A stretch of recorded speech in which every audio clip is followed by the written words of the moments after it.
yaitu penyakit stroke ya. Jadi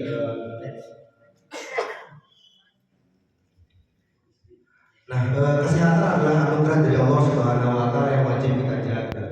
Allah Subhanahu wa taala berfirman dalam surat Al-Baqarah ayat 195, dan janganlah kamu menjatuhkan dirimu sendiri ke dalam kebinasaan. Jadi kesehatan ini adalah wajib hukum yang kita jaga. Nabi Muhammad SAW pernah berkata, seorang mukmin yang kuat lebih baik dan lebih dicintai Allah daripada mukmin yang lemah. Hadis riwayat Muslim. Yang artinya seorang muslim yang lebih kuat itu akan lebih mudah menjalankan ibadah, sehingga akan lebih dicintai Allah Subhanahu wa taala daripada mukmin yang sakit ataupun yang lemah. Tubuh adalah amanah dari Allah Subhanahu wa taala. Menjaga kesehatan adalah salah satu bentuk bersyukur kepada Allah.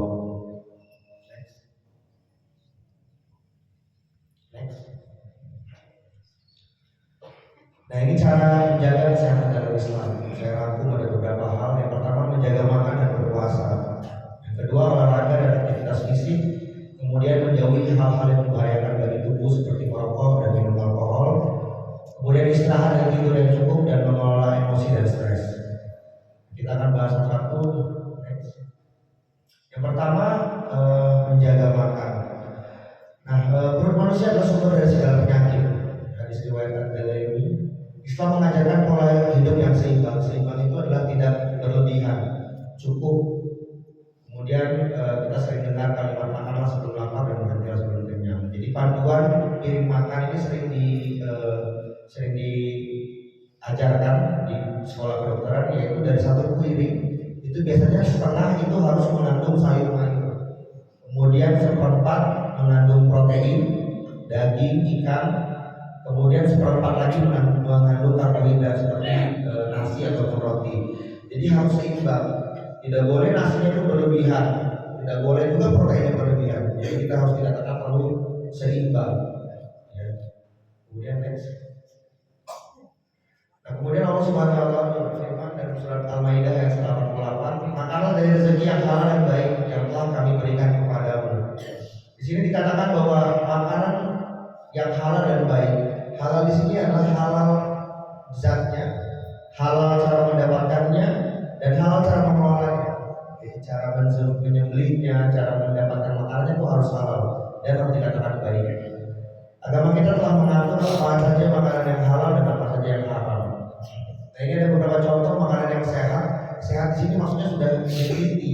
Jadi emang kurma, madu, dan zaitun ini sudah diteliti kebenarannya bahwa adalah makanan yang sehat dikonsumsi sehari-hari, baik untuk pencegahan penyakit maupun untuk mengobati penyakit. Jadi penyakit itu harus ada dua. Yang pertama bagaimana kita mencegahnya, yang kedua bagaimana kita mengobatinya. Jadi baik kurma, madu maupun zaitun itu berguna untuk mencegah penyakit sendiri maupun untuk mengobati penyakit sendiri. Kemudian berpuasa. Nah, puasa menyehatkan tubuh dan melatih kita untuk mengontrol diri. Jadi ada suatu hadis riwayat Tabrani, Nabi SAW berkata, berpuasalah maka kamu akan sehat. Jadi puasa ini adalah menyehatkan badan kita, mengistirahatkan tubuh kita dari makanan. Jadi puasa ini juga sudah ada penelitiannya. Dalam 1 tahun kita melaksanakan 1 bulan penuh berpuasa, itu mengistirahatkan tubuh kita untuk bekerja lebih keras. Jadi dalam puasa ini kita ternyata mengistirahatkan organ-organ dalam kita untuk beristirahat.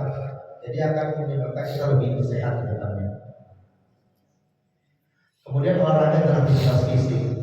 Rasulullah SAW sendiri sering berjalan kaki dan aktivitas secara fisik. Jadi ada beberapa olahraga yang sering disarankan oleh Nabi, yaitu seperti berkuda dan memanah.